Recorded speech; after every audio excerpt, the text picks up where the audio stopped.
President Xi has delivered his first major international speech since the 19th National Congress of the CPC.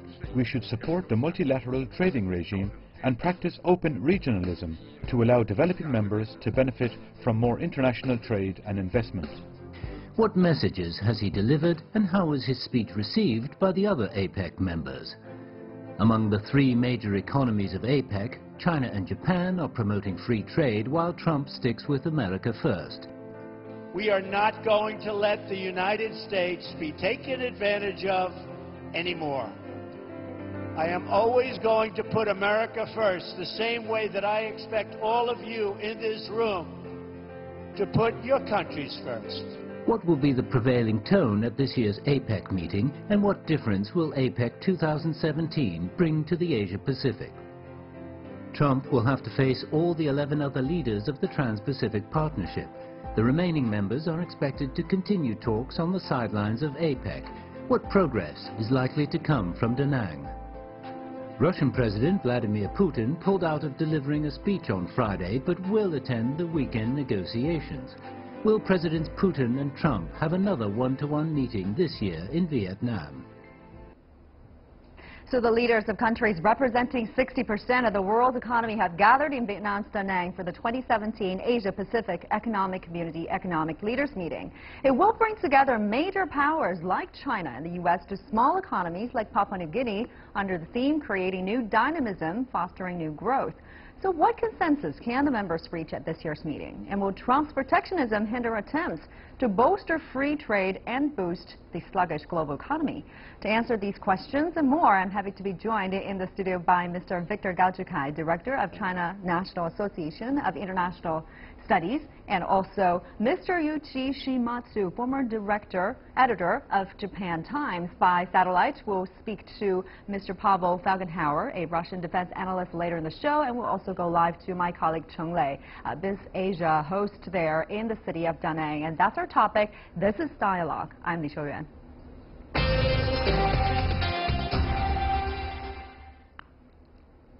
So let's talk about this. Quite a day there at the APEC leaders meeting today. A number of world leaders have delivered important speech in front of a global audience. A lot to take in, a lot to unpack. Let's speak first about President Xi's speech there. What do you feel? How do you feel about the messages he's sending out to the global audience? I think President Xi Jinping, immediately after his summit meeting with President Donald Trump here in Beijing, went to Da Nang and gave this very important speech. And I think the key messages he mentioned are exactly what all the other countries and the delegates want to listen. That is free trade, greater liberalization, and more connectivity, more cooperation, win-win situations, for example. It's very, very different from the key messages that other leaders may want to communicate to the delegates. That is more protection, for example, national interest first, and walking away from more free trade on globalization. So I think APEC and the delegates and the members of the APEC are probably at a turning point. They need to make a decision as to which way they want to go. Oh yeah, he laid out a very different vision from at least U.S. President Donald Trump. I mean, the Chinese president said about China's growth plan and his vision for global economic growth, some of the key phrases: accelerate innovation, promote new energy, build city cluster, find new growth engine, and on a global scale, build shared future for the mankind, and also enable more countries to board China's train of development. That's his word. While President Trump is talking about putting America first, he also encouraged other people to do so, and put their countries first. What do you make of the contrast there? Well, you have to understand, APEC is more than 20 years old, and it was originally started by the United States basically to block Malaysian Prime Minister Mohammed Mahathir's idea for an East Asian economic community. The United States at that time did not want to see an Asian community, ASEAN plus the Northeast Asian economies. So I think Trump is finally coming to realize how right the East Asian community was, and he doesn't want to be part of it. So actually, I think it's not a negative development. I think the United States is coming to its senses. It's in part of North America. It's got different interests in East Asia. Let it go. So it sounds like you don't think APEC is a good idea to begin with. Well, it wasn't back then. It was a way for America to co-opt APEC, to put in a security boot in there. And so it doesn't make a lot of sense economically because, you know, the economies of North America and of Asia are quite different from each other. And, you know, something like an Australia and a China and Japan, they can get along. One's a resource producer, the other make industrial products. That's a natural fit. But the United States in some ways doesn't fit in there, and it never was meant to be part of APEC. It doesn't fit in there, Victor? How will you respond to that? Not with my due respect to my friend Yoichi, I tend to disagree. I think whatever President Donald Trump may need to say at the APEC meeting, the fact is that we are living in a more and more integrated world. It's a more and more connected world, and North America, including the United States, are very, very important part of these regional cooperation frameworks, including APEC. And even though the United States may want to withdraw from APEC, the reality is that it's not going to do that. And I think whether within President Donald Trump's term or whenever his successor may eventually take over, the United States will still be very much part of APEC. It will still be very much part of this economic cooperation framework. And if the United States really want to downsize its participation or even withdraw, it will be to its own benefit, and the American people may suffer. And how do you think the two messages, you know, being received there? One talked about putting his own country first, the other one talked about common destiny. How do you think political leaders and business leaders that are watching this, how will they feel? Well, Trump's very clear. He wants to make bilateral trade agreements because the problem of multilateralism for the United States is that within a multilateral framework, unfortunately, America doesn't make a great fit with the other economies of Asia. For example, you know, Japan in a multilateral framework will never buy rice from California or Texas. It will never import American cars. In fact, the trade flow will be Japanese cars in America. So Trump is very clear, and he was with Shinzo Abe on the stopover in Tokyo. He wasn't happy at all with the Japanese Prime Minister, and he said things, watch out for Pearl Harbor. In other words, this is a one-sided strike against the U.S. economically by Japan. U.S. is not really deriving, is not exporting cars to America or the agriculture goods it wants. So America feels this multilateralism is very unfair. So this idea of promoting free trade based on, you know, on a bilateral basis instead of a multilateral basis, how's that being received by other partners in this region? I mean, is that idea being welcomed? Or not so much? Not really, because they have relations. Again, I think East Asia, Southeast Asia, Oceania, Australia, New Zealand have this natural fit. They work out very good. You know, they're complementary economies. The United States is sort of like all of that in one country. So we're talking about two major different regions with different interests. So it doesn't work for the United States. And I really think it was really brilliant of Trump to finally admit that it hasn't been working for the United States, and to demand bilateral relations, which he did very well with here in China.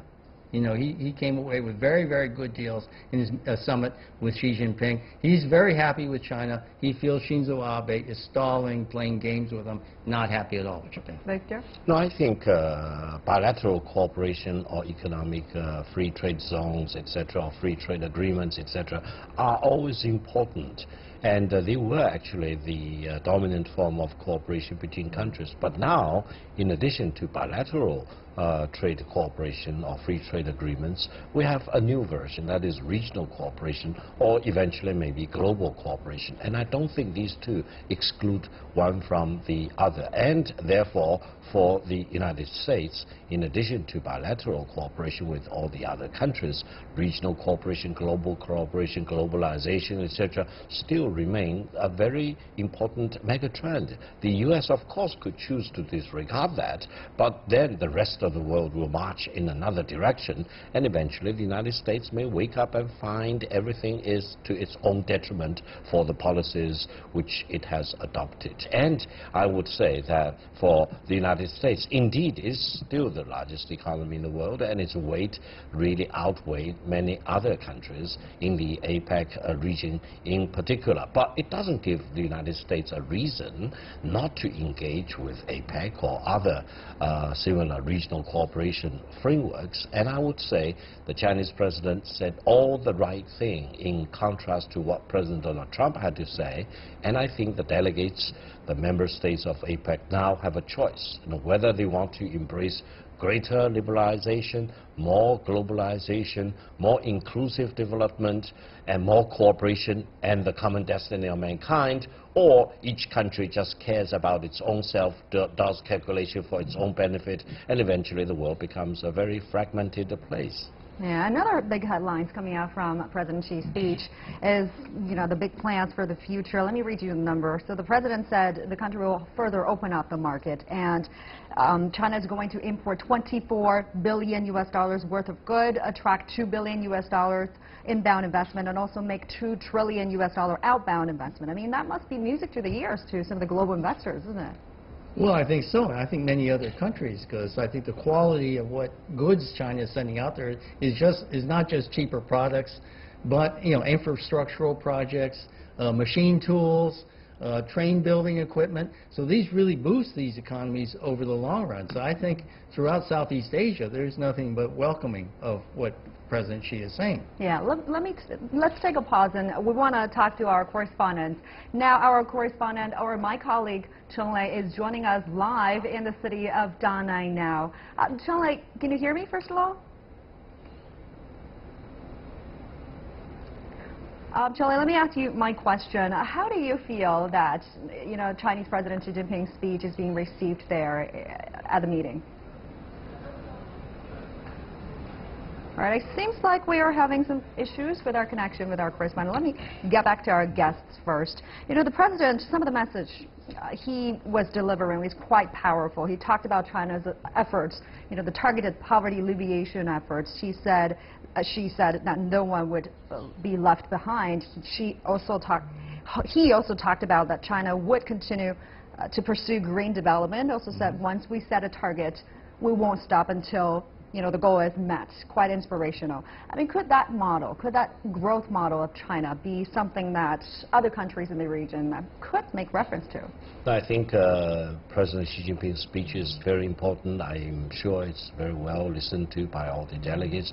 And the key messages he mentioned in Da Nang are very much part of his very important 3-hour and 30 minutes long speech he delivered at the 19th Party Congress. So for us domestically here in China, we are very familiar with these key messages. But I think to the international audience, including to member states of ASEAN, many of these messages may sound very fresh. But I would say that in the world today, there are increasing amount of countries who believe that there is something they can learn from the Chinese growth model. And China has maintained a steady growth over the past 4 decades, and in the process has accumulated many special know-how and experiences. Of course, we also learn many lessons. So I think other countries can really listen to what China has to say and benefit in that process by picking up all those good points which can be applied to their own circumstances in our own countries. All right, I've been told that our colleague Cheng Lei is with us now. Cheng Lei, good to have you with us. Can you hear me now? Yes, I can. Thank you for that, Xiu. And I'm saying that I'm a little bit relieved that after a week of exhausting reporting that the CEO summit has come to an end, although we do have another day of the leaders meeting. And what a crescendo for closing session of the CEO summit. It was really a tale of 2 speeches, one inclusive, the other accusatory. President Xi's speech reiterating China's commitment to free trade, making better lives for everybody. His words about making globalization more open, more inclusive, more balanced, more equitable, and more beneficial to all. And it comes with action too. He's not just talking the talk. Just today, China announced more liberalization of its financial markets to foreign firms, so those U.S. companies are going to be very happy. And in comparison, Trump's speech, a big sweetener about the region, about how brilliant students are in Vietnam and how, popular Thailand is as a tourism destination. And then the teeth were bared, to a room full of people from economies that have benefited from globalization and free trade and don't feel they have taken advantage of the U.S. You can understand why the reception was cool. And he also made a mistake with Shinzo Abe's name, and Trump spoke like he didn't know that Latin America was part of APEC as well. And it was funny that he taunted the audience when they didn't applaud after he listed ways in which the U.S. had been taken for a ride. And after the speeches, I caught up with someone who actually has been on dialogue, Mr. Pan Qingzhong, Executive Dean of Tsinghua University's Schwarzman College, and asked what he thought. President Xi Jinping addressed at least two things. The first one is keep the door open, no doubt, and the first one. The second one is we'll strongly conduct our reforms since 1979. So that's give a lot of strong voice for this, and for sure, that's will be success. So now there's we can feel that we are strong leadership to do what we want to do, like fighting poverty, like open our doors, like a reform in the economic structure as to the supply side reform. So a lot of things we can hear from President Xi right here. So being here in Vietnam, seeing the fruits of globalization and free trade gives me a lot more faith about the strength of the institution. I mean, just to tell you the highlights of the interviews I've done this week from the World Economic Forum, Rossler, the managing director, saying this, this whole, I guess, rise of protectionism will make APEC and other multilateral institutions stronger. The chairman of PwC, Moritz, saying that 58% of companies are automating some functions, so be ready or discontent will grow around the world. And the Asia-Pac chief of JP Morgan saying the company invests $9 billion a year in technology to make sure they're not left behind. And also talking to Airbnb's co-founder Nathan Blachacek, he basically outlined his localization strategy so China will become its biggest market by 2020. Frank Ning, Sinochem chairman, gave such an entertaining and witty and just very international in outlook speech on China Night. That's for APEC 2017, and he really embodies the new generation of China entrepreneurs. So we're looking forward to hearing a lot more China voices at events like this. All right, thank you so much, Olay, for staying on top of the story there in the city of Da Nang. Thank you. Now, let's get back to our discussion. So, about Trump's speech. I mean, his speech, trade is front and center about that speech. But he criticized WTO. This is what he said. He said, we're not treated fairly by the WTO. You're nodding your head. Is that fair to say, though? Oh, absolutely. I agree with him completely. I mean, the United States created this mechanism, and it's lost by it. It's been, I think no country in the world has invested more, put more energy and in trade with other countries, in investment, in aid. The Marshall Plan for Japan and Korea, the boom in Southeast Asia was all floated by the United States, but the United States exhausted itself, and much of the taxpayer money investment went through the World Bank into Asia, benefited Asia, and America hasn't seen a return. So I think my prediction is 20 years, watch China, you're all going to feel the same way as America does now. Victor? No, with due respect to Yoichi, again, I tend to disagree. I think the United States has been a very important global power, has contributed tremendously to the post-Second World War prosperity in many parts of the world. But it doesn't mean that the United States at this particular moment has the right to go back to more protectionism and building up walls separating itself from the rest of the world, for example. I think globalization is a megatrend. Whatever you may disagree or agree with it, it's going to happen, and the world is becoming more and more integrated and connected, and the United States will benefit itself, benefit its own people, create more jobs for the Americans if it remains more and more engaged with the rest of the world. And also, having trade is not to rape one country or being raped by another country. Trade to be exactly at a balanced point is very, very difficult to achieve. In any pair of bilateral trade, you may have surplus versus deficit, for example. And I would say that the better way, the more proactive way, is to look at trade as it is, try to achieve greater balance. But as in the case between China and the United States, of course, I think maybe the more creative way is to further increase the size of the bilateral trade from $600 billion to about $1 trillion, and in the additional amount to be added to the existing amount of trade, the United States will be welcome to sell more to China, and I hope more Chinese consumers will benefit from the high quality, very user-friendly goods and services to be exported by the United States to China. So I think there are more creative ways, there are more constructive ways, and the world today is not a place for you just to cry foul and then to wish that the problems will be resolved. It takes everyone to tangle together for this wonderful dance of globalization. Certainly very different views on the effectiveness of WTO now, but let's get more perspective, Russian perspective. We now have Mr. Pavel Fagenhauer, a Russian defense analyst, joining us there live. Thank you for joining us, sir. So the Russian President Vladimir Putin pulled out of delivering a speech on Friday at the APEC leaders meeting, but he said he will attend the weekend negotiations, and some analysts expect Putin and Trump to meet on the APEC set lines, although American officials have said that there were no formal plan for the two to meet, but they could still bump into each other. But do you think this will happen, the two bump into each other? Well, apparently it's not happening up to now, and at one of the meetings where they could have kind of rubbed shoulders, Trump actually didn't turn up. And this is causing a lot of anger, I would even say, in Moscow. Russian reaction is disappointment and even anger. Speaking there in Da Nang, the Russian foreign minister, Sergei Lavrov, publicly attacked the American delegation and said that Moscow believes we got an invitation to meet with Trump from Trump himself, but the Trump entourage, the bureaucrats, as he said, the American bureaucrats have spoiled the day and all questions go to them. And because it's apparent that Putin was going there to APEC primarily for a meeting with Trump, and not so much on trade as on geopolitical different issues and bilateral political issues.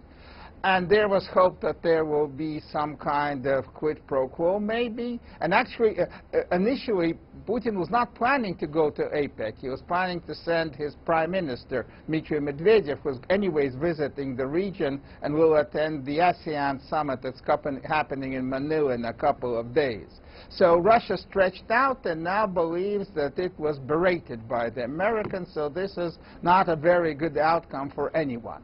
Now, while China and Japan are promoting free trade, Trump sticks with the American first strategy. What will be on top of the agenda for Russia at this year's APEC meeting? Well, actually, on trade, ideologically, Trump and Putin are rather alike. Putin is also very much for protectionism.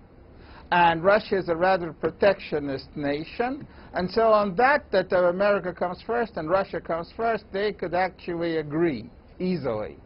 So the problems are not trade. The problems are Ukraine, Korea, Syria, and maybe possible trade-offs, Korea for Syria. And so Putin went for a very short visit, 20 hours in the air there and back again just for a day. And the real thing was to try and find some kind of common ground with Trump. And that not happening and being publicly humiliated is not good, and this is going very bad in Moscow.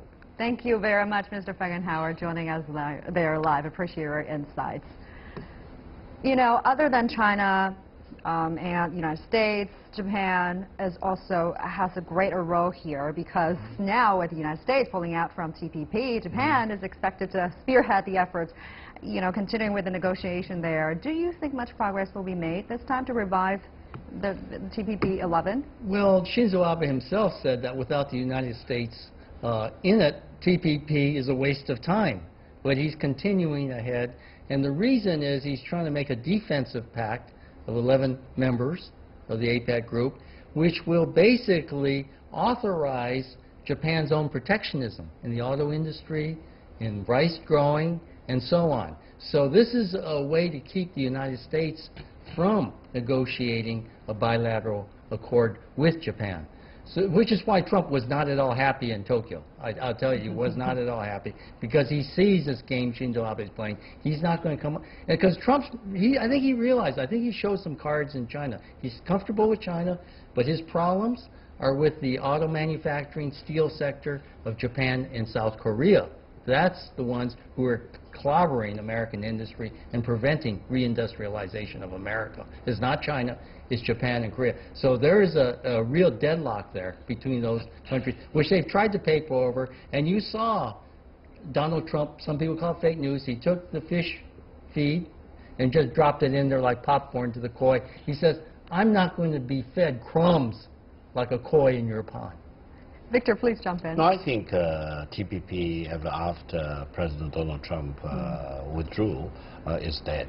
And even though the remaining 11 members of TPP still want to revitalize that or resurrect that, I think their efforts, lofty as they may be, are of no avail. And whatever other intentions to be applied to TPP for their own purposes may eventually not work at all. So I think the 11 remaining countries should really look for other alternatives. And for example, on the table there are RCEP or even FTAAP, for example, other frameworks which may actually work out more miracles going forward. So I think Japan should fully acknowledge the reality on the ground and join a more constructive effort rather than try to resurrect TPP. It's reported that Japanese officials said to the media that some of the basic principles, some agreements have been reached, but that claim was later refuted by Canada, the trade minister from Canada. What do you think happened there? Well, it's wishful thinking on Japan's part because they need to put up this facade. They're a regional leader without the United States there. It's competition with China, let's face it. That's what's really going on. And South Korea to an extent. So I think this is why they're trying to put on this facade of this trade bloc within APEC. It's not going, and I agree with you, Victor. I don't think it's really going to get off the ground. There's too many players. China's too large a market. United States people have got to deal with on their own. So that's more important. What about the alternatives Victor mentioned a little earlier, like RCEP, FTAP? What do you think of those? Well, RCEP is just an expanded TPP with China in it. But I think, again, I'm not sure that's going to happen without a larger plan closer to the East Asia Economic Community of trying to coordinate your currencies, customs union, postal union, and an underlying security agreement. I mean, this is very complex to get Northeast Asia united with our problem with the DPRK and with ASEAN, which has started an Asian Economic Community on their own. They're way ahead of Northeast Asia. Northeast Asia's always had a problem pulling their economies together because they're too much alike. They produce the same things. So I think we're not going to see a lot of progress right away. But now with U.S. pulling out from TPP, people are saying that this really gives China an opportunity to portray itself as a leader of promoting free trade.